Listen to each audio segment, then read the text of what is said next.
श्री शिवाय नमस्तुभ्यम। ओम नमः शिवाय। आज की कथा में सावन मास महात्म्य कथा का 24वां और 25वां अध्याय सुनेंगे।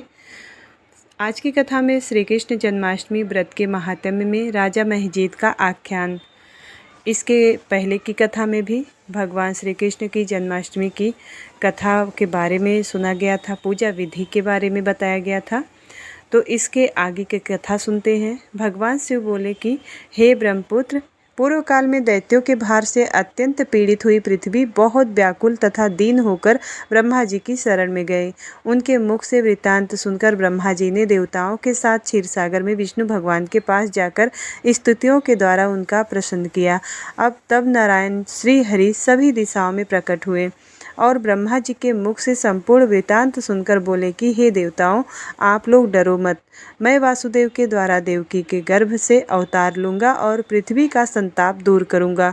सभी देवता लोग यादवों का रूप धारण करें, ऐसा कहकर भगवान अंतर्ध्यान हो गए। समय आने पर वह देवकी के गर्भ से उत्पन्न हुए। वासुदेव ने कंस के भय से उन्हें गोकुल पहुंचा दिया और कंस का विनाश करने वाले कृष्ण भगवान का वहीं पर पालन पोषण हुआ। बाद में मथुरा में जाकर उन्होंने अनुचरों सहित कंस का वध किया। तब पूर्ववासियों ने आदरपूर्वक यह प्रार्थना की कि हे कृष्ण, हे कृष्ण, हे महायोगिन, हे भक्तों के अभय देने वाले हे देव, हे शरणागत वत्सल, हम शरणागतों की रक्षा कीजिए। हे देव, हम आपसे कुछ निवेदन करते हैं, इसे आप कृपा करके हम लोगों को बताएं। आपके जन्मदिन के कृत्य कोई कहीं भी जानता नहीं और वह सब आपसे जानकर हम सभी लोग उस जन्मदिन पर वर्धापन नामक उत्सव मनाएंगे। अपने प्रति उनकी भक्ति, श्रद्धा तथा सौहार्द को देखकर श्री कृष्ण ने अपने जन्मदिन के संपूर्ण कृत्य को उनसे कह दिया। उसे सुनकर उन पूर्ववासियों ने भी विधान पूर्वक उस व्रत को किया तथा भगवान के प्रत्येक व्रतकर्ता को अनेक वर प्रदान किए। इस प्रसंग में एक प्राचीन इतिहास भी कहा जाता है। अंग देश में उत्पन्न एक महजीद नामक राजा था। उसका पुत्र महासेन सत्यवादी था तथा सतमार्ग पर चलने वाला था। सब कुछ जानने वाला वह राजा अपनी प्रजा को आनंदित करता हुआ उनका विधिवत पालन करता था। इस प्रकार रहते हुए उस राजा का अकस्मात दैयोग से पाखंडियों के साथ बहुत काल पर्यंत साहचर्य हो गया और उनके संसर्ग में उन्होंने वह राजा अधर्मपरायण हो गया। वह राजा वेद शास्त्र तथा पुराणों को बहुत निंदा करने लगा और वर्णाश्रम के धर्म के प्रति अत्यधिक द्वेष भाव से युक्त हो गया। हे मुनि श्रेष्ठ, बहुत दिन व्यतीत होने के पश्चात काल की प्रेरणा से वह राजा को मृत्यु को प्राप्त हुआ और यमदूतों के अधीन हो गया। यमदूतों के द्वारा पास में बंध कर पीटते हुए यमराज के पास ले जाते हुए वह बहुत पीड़ित हुआ। दुष्टों की संगति के कारण उसे नरक में गिरा दिया गया और वहां बहुत समय तक उसने यातनाएं प्राप्त की। यातनाओं को भोगकर अपने पाप के शेष भाग से वह पिशाच योनि को प्राप्त हुआ। भूख व प्यास से व्याकुल वह भ्रमण करता हुआ मारवाड़ देश में आकर किसी वैश्य के शरीर में प्रवेश करके रहने लगा। वह उसी के साथ पुण्यदायिनी मथुरापुरी चला गया। वहां पास के ही राक्षसों से उस पिशाच को उसके गृह से निकाल दिया। तब वह पिशाच वन में तथा ऋषियों के आश्रम में भ्रमण करने लगा। किसी समय दैवयोग से श्री कृष्ण जन्माष्टमी के दिन व्रत करने वाले मुनियों तथा द्विजों के द्वारा महापूजा तथा नाम संकीर्तन आदि के साथ रात्रि जागरण किया जा रहा था। वहां पहुंचकर उसने विधिवत सब कुछ देखा और श्री हरि की कथा का श्रवण किया। इससे वह उसी क्षण पाप रहित, पवित्र तथा निर्मल मन वाला होकर वह यमदूतों से मुक्त हो गया और प्रेत योनि छोड़कर विमान से बैठकर दिव्य भोगों से युक्त हो विष्णु लोक को पहुंच गया। इस प्रकार व्रत के प्रभाव से पिशाच योनि को प्राप्त कर उस राजा को विष्णु का सानिध्य प्राप्त हुआ। तत्वदर्शी मुनियों ने पुराणों में इस शाश्वत तथा सार्वलौकिक व्रत का संपूर्ण रूप से वर्णन किया। सभी कामनाओं को पूर्ण करने वाले इस व्रत को करके मनुष्य सभी वांछित फल प्राप्त करता है। इस प्रकार जो कृष्ण जन्माष्टमी के दिन इस शुभ व्रत को करता है वह इस लोक में अनेक प्रकार के सुखों को भोग कर शुभ कामनाओं को प्राप्त करता है। हे ब्रह्मपुत्र, वहाँ वैकुंठ में 1,00,000 वर्ष तक देव विमान में आसीन होकर नानाविध सुखों का उपभोग करके अवशिष्ट पुण्य के कारण इस लोक में आकर सभी ऐश्वर्यों से समृद्ध तथा सभी अशुभों से रहित होकर महाराजाओं के कुल में उत्पन्न होता वह कामदेव के समान स्वरूप वाला होता है। जिस स्थान पर कृष्ण जन्मोत्सव की उत्सव विधि लिखी हो अथवा सभी सौंदर्य से युक्त श्री कृष्ण जन्म सामग्री किसी दूसरे को अर्पित की गई हो अथवा उत्सव पूर्वक अनुष्ठित व्रतों से विश्वशिष्टा श्री कृष्ण की पूजा की जाती हो, वहाँ शत्रुओं का भय कभी नहीं होता है।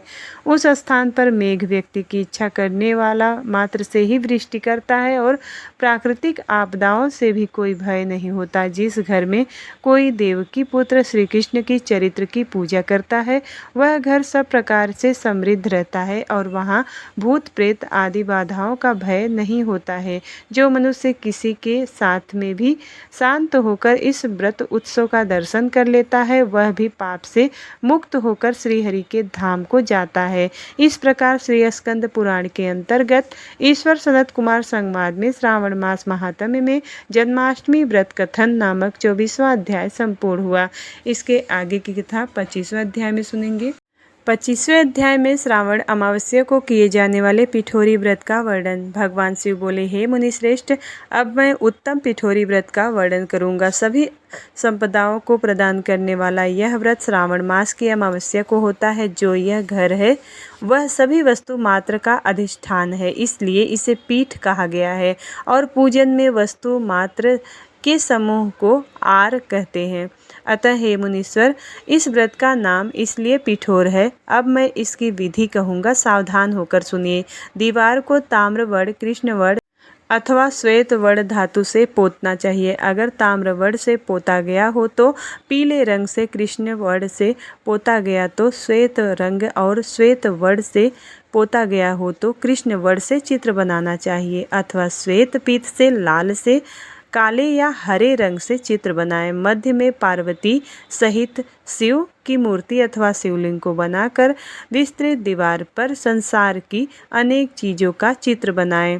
जंतुशाला सहित रसोई घर, देवालय, शयन घर, 7 खजाने, स्त्रियों का अंतःपुर जो महलों तथा अट्टालिकाओं से सुशोभित तथा साल के वृक्षों से मंडित हो, चूने आदि से दृढ़ता से बांधे पाषाणों तथा ईंटों से सुशोभित हो, जिसमें चित्रित दरवाजे, छत तथा क्रीड़ा स्थान हो, इन सभी को चित्रित करे। बकरियां, गाय, भैंस, घोड़े, ऊंट, हाथी, चलने वाला रथ, अनेक प्रकार की सवारी गाड़ियां, स्त्रियां, बच्चे, वृद्ध, जवान, पुरुष, पालकी, झूला और अनेक प्रकार के मंच, इन सब का अंकन करे। सुवर्ण, चांदी, ताम्र, सीसा, लोहा, मिट्टी तथा पीतल के और अन्य प्रकार के विभिन्न रंगों वाले पात्रों को भी लिखे।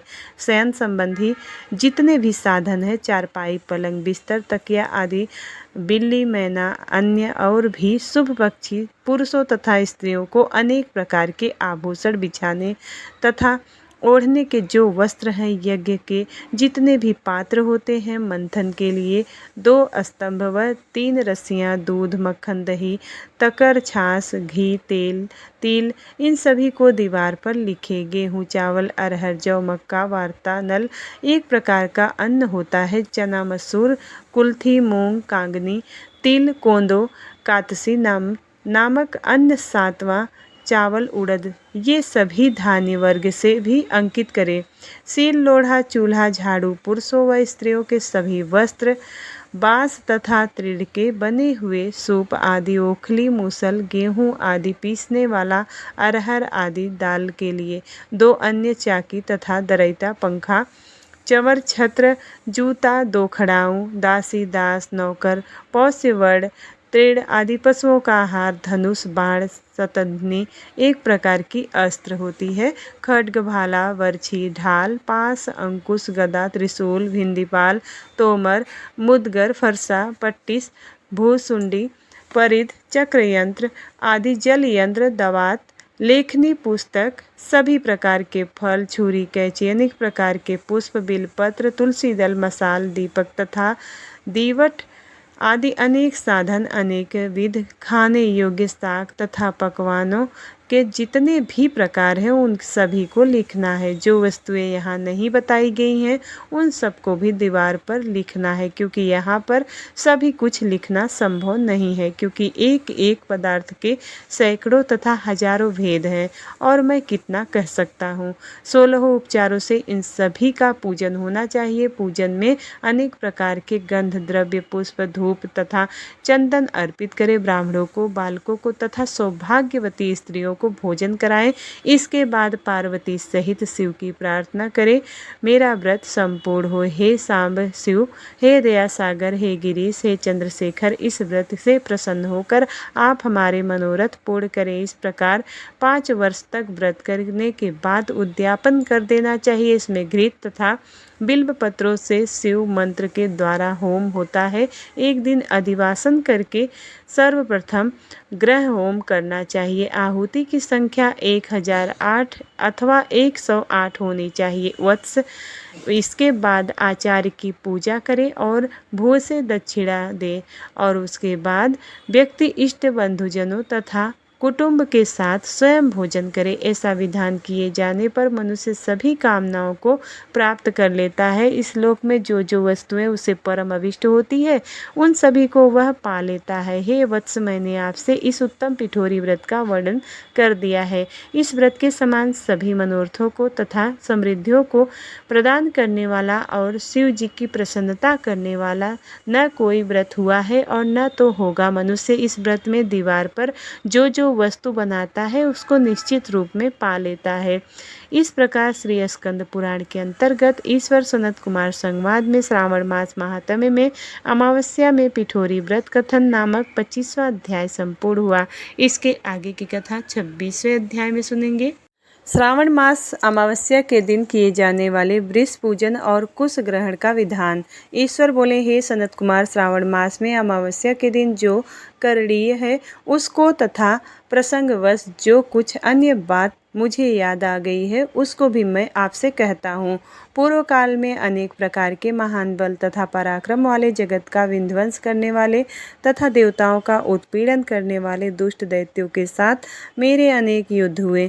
मैंने शुभ वृषभ अर्थात नंदी पर आरूढ़ होकर संग्राम किए, किंतु महाशक्तिशाली तथा महापराक्रमी उस वृषभ ने मुझको नहीं छोड़ा। अंधकासुर के साथ युद्ध में तो नंदी का शरीर विदीर्ण हो गया था, उसकी त्वचा कट गई थी, शरीर से रक्त बहने लगा था और उसके प्राण मात्र बच रह गए थे। और फिर भी जब तक मैंने उस दुष्ट का संहार नहीं किया तब तक वह नंदी धैर्य धारण कर मेरा वहन करता रहा। इस दिशा में मैंने जान लिया था कि उसके बाद उस अंधक का वध करके मैंने प्रसन्न होकर नंदी से कहा कि सुव्रत में मैं तुम्हारे इस कृत्य से प्रसन्न हूँ। वर मांगो, तुम्हारे घाव को ठीक हो जाए, तुम बलवान हो जाओ और तुम्हारा पराक्रम तथा रूप पहले से भी बढ़ जाए। इसके अतिरिक्त तुम जो जो वर मांगोगे उसे मैं तुम्हें अवश्य दूंगा। नंदकेश्वर बोले, हे देवदेव, हे महेश्वर, मेरी कोई याचना नहीं है, आप मुझ पर प्रसन्न रहिए, तो इससे बढ़कर और क्या वैभव हो सकता है। तथापि हे भगवान, लोकोपकार के लिए मैं मांग रहा हूँ। हे शिव, आज श्रावण मास की अमावस्या है जिसमें आप मुझ पर प्रसन्न हुए हैं। इस तिथि में गायों सहित उत्तम मिट्टी से निर्मित वृषभों की पूजा करनी चाहिए। आज अमावस्या के दिन जन्म लेना कामधेनु तुल्य होता है। इस तिथि में वर प्रदान करें कि यह अमावस्या वांछित फल देने वाली होती है। आज के दिन भक्ति पूर्वक प्रत्यक्ष वृषभों तथा गायों की पूजा करनी चाहिए। गेरू आदि धातुओं से प्रयत्न पूर्वक उन्हें भूषित करना चाहिए।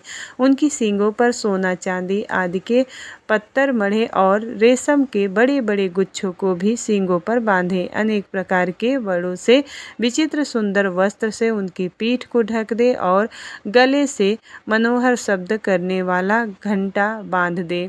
सूर्योदय से लगभग 4 घड़ी बीतने पर गायों को ग्राम से बाहर ले जाकर पुनः सायं बेला में ग्राम से प्रवेश करवाएं और आहार के रूप में सरसों, तिल की खरी और अनेक प्रकार का अन्न इस दिन अर्पित करें। जो इस दिन ऐसा करता है उसको गोधन सदा बढ़ता रहता है। जिस घर में गाय न हो वह शमशान के समान होता है। पंचामृत तथा पंचगव्य दूध के बिना नहीं बनते हैं। गोबर के लेप किए बिना घर पवित्र नहीं होता है।